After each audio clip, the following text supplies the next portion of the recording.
Hi, I'm Patrick Vaughn, the Unlikely Preacher, and this is the Unlikely Minute.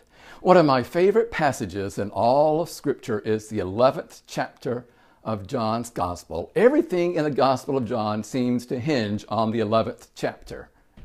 Lazarus dies, Jesus is late in showing up.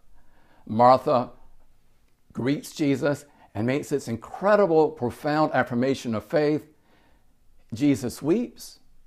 And then Jesus looks at Lazarus' crypt, his grave, and says, "Lazarus, come out." And Lazarus comes out, still wrapped, still bound by his burial cloth.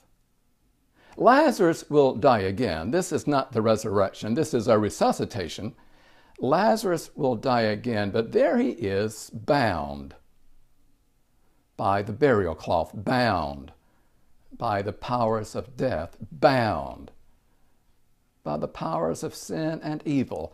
How are you bound today? In what ways are you tied down, restrained, strangled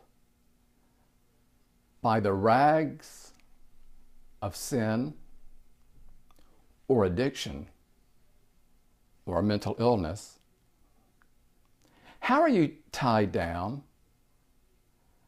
by the rags of poverty or grief or loss? How are you bound to despair or sadness or worry about your children's financial future? How are you bound? Remember, Jesus called Lazarus from the grave.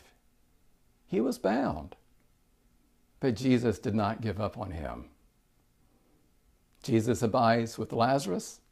Jesus abides with us.